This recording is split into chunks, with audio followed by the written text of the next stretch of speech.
സുന്നത്തായ രൂപത്തിൽ ഷഹാദത്ത് കലിമയെ കണ്ടിന്യൂ ചെയ്യേണ്ടത് എവിടെയാണ്? അത് വാങ്ക് കൊടുക്കുന്ന നേരത്തും അത് കേൾക്കുന്ന സന്ദർഭത്തിൽ. എൻ്റെയും നിങ്ങളുടെയും ഒക്കെ ഒരു ന്യൂനതയാണ് വാങ്ക് കേൾക്കുന്ന സന്ദർഭത്തിൽ മിണ്ടാതിരിക്കും, പക്ഷേ മുഅദ്ദിൻ പറയുന്നത് പോലെ പറയില്ല, ഏറ്റുപറയില്ല. മിണ്ടാതിരിക്കാൻ പറയുന്നത് എന്തിനു വേണ്ടിയാണ്? ഏറ്റുപറയാൻ വേണ്ടിയിട്ടാണ്. മുഅദ്ദിൻ അശ്ഹദു അല്ലാ ഇലാഹ ഇല്ലല്ലാഹ്, അശ്ഹദു അല്ലാ ഇലാഹ ഇല്ലല്ലാഹ്, അശ്ഹദു അന്ന മുഹമ്മദ റസൂലുള്ളാഹ്, അശ്ഹദു അന്ന മുഹമ്മദ റസൂലുള്ളാഹ് അത് പറയുമ്പോൾ ആ മുഅദ്ദിനും അത് കേട്ടതിന് ഉടനെ അതുപോലെ പറയുന്ന ഓരോ സാമ്യവും തൽസമയത്ത് തൻ്റെ മുമ്പിൽ അള്ളാഹുവിനെ കൺമുമ്പിൽ കാണുന്ന ഭയഭക്തിയോടെ ആ ഒരു വിറയലോടെ ഈ രണ്ട് കലിമത്തും കൊണ്ടുവരണം. വാങ്കല്ലേ, ഉണ്ടായിരുന്നാൽ മതി എന്ന് പറയുന്ന രൂപത്തിൽ ചെയ്താൽ അയാളിൽ എന്തില്ല?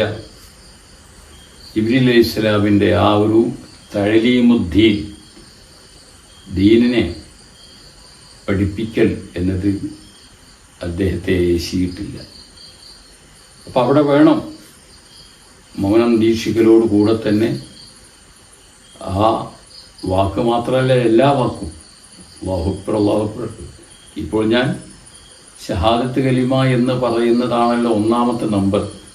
ആ നമ്പറിൻ്റെ കാര്യത്തിൽ സംസാരിക്കുന്നത് കൊണ്ടാണ് ഈ വാങ്കിന് ഉത്തരം ചെയ്യുന്ന സന്ദർഭത്തിൽ എല്ലാം മറന്ന് അല്ലാഹു മുന്നിലുണ്ട് എന്ന മട്ടിൽ മനസ്സ് തൊട്ടുകൊണ്ട് വേണം അവതരിപ്പിക്കാൻ. അല്ലാഹു അല്ലാതെ ഒരു ആരാധ്യനില്ല എന്ന് ഞാനിതാ മനസ്സിൽ ഉറപ്പിച്ച് നാവുകൊണ്ട് വെളിവാക്കി പറയുന്നു. എത്ര തവണ? 2 തവണ. അശ്ഹദു അല്ലാ ഇലാഹ ഇല്ലല്ലാഹ് 2 തവണയാണ് വാങ്കിൽ. അശ്ഹദു അന്ന മുഹമ്മദ റസൂലുള്ളാഹ് 2 തവണയാണ്.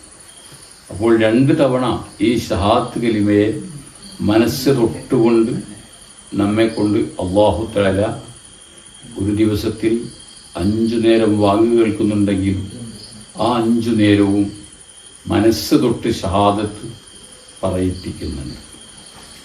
ഇനി നിർബന്ധമായ രൂപത്തിൽ ഇത് എവിടെയാണ് അല്ലാഹു തആല നമ്മോട് ചെയ്യിപ്പിക്കുന്നത്? നമ്മുടെ കാല് മടക്കി വെച്ച് നമ്മെ പടിഞ്ഞാറോട്ടിരുത്തിയിട്ട് അവസാനത്തെ അത്തഹിയ്യാത്തിൽ, അതിൻ്റെ പേര് തന്നെ എന്താണ്? അത്തശഹുദുൽ അഖീർ. യഥാർത്ഥത്തിൽ ആ അത്തഹിയ്യാത്തുവിൻ്റെ ഒരു ചെറിയ പീസ് മാത്രമാണ് അശ്ഹദു അല്ലാ ഇലാഹ ഇല്ലല്ലാഹ് എന്ന് പറയുന്നത്. ഈ ഷഹാദത്ത് കലിമ അവസാനത്തെ അത്തഹിയ്യാത്തിൽ കൊണ്ടുവരൽ നിസ്കാരത്തിൻ്റെ 14 ഫർളുകളിൽപ്പെട്ട ഒരു ഫർളാക്കിയിരിക്കും. അതാർക്കൊക്കെ ബാധകമാണ്? നവമുസ്ലിമിനും ബാധകമാണ്, ജന്മനാ മുസ്ലിമായവനും ബാധകമാണ്. അപ്പോൾ ഇപ്പോൾ ഞാൻ സംസാരിക്കുന്നത് ഇസ്ലാം കാര്യത്തിലെ ഒന്നാമത്തെ കഷ്ണത്തെക്കുറിച്ചാണ് എന്നതുകൊണ്ട് പറയട്ടെ.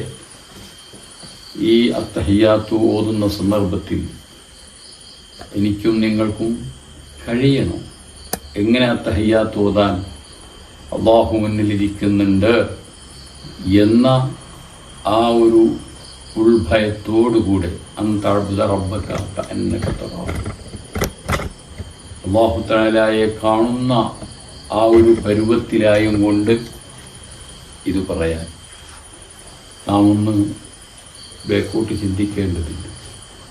എപ്പോഴെങ്കിലും വാങ്ങിന് ഉത്തരം ചെയ്യുമ്പോൾ എനിക്ക് ഈ പരുവത്തിൽ ഷഹാദത്ത് കലിമ ചൊല്ലാൻ കഴിഞ്ഞിട്ടുണ്ട്. അത്തഹിയ്യാത്ത് ഓതുന്ന സന്ദർഭത്തിൽ ഞാൻ അൽ ഉർവത്തുൽ വുസ്ഖയാകുന്ന ആ തശഹൂദിനെ അള്ളാഹുവിനെ മുന്നിൽ കാണുന്ന രൂപത്തിൽ ചെയ്തിട്ടുണ്ടോ? വയസ്സ് നമുക്ക് ഇത്രയൊക്കെയായി. നമ്മുടെ പരിശോധനയിൽ നമ്മുടെ മറുപടി ഇല്ല. എൻ്റെ ഷഹാത്ത് കലിമ അത് സുന്നത്തായ ഇടത്ത് വീട്ടുമ്പോഴും അത് നിർബന്ധമായിടത്ത് ഞാൻ വീട്ടുമ്പോഴും അത് ഒരു നിസ്സാരമട്ടിലാണ് കടന്നു പോയിട്ടുള്ളത് എങ്കിൽ നമ്മുടെ ഇത്രയും ആയുസ് പാഴായിപ്പോയി. അത് ജിബ്രീൽ അലൈഹിസ്സലാമിൻ്റെ ആ ക്ലാസ്സിലോട് ചേർത്ത് വയ്ക്കുമ്പോൾ അത് വിഫലമായി എന്ന് നമുക്ക് ബോധ്യപ്പെടും.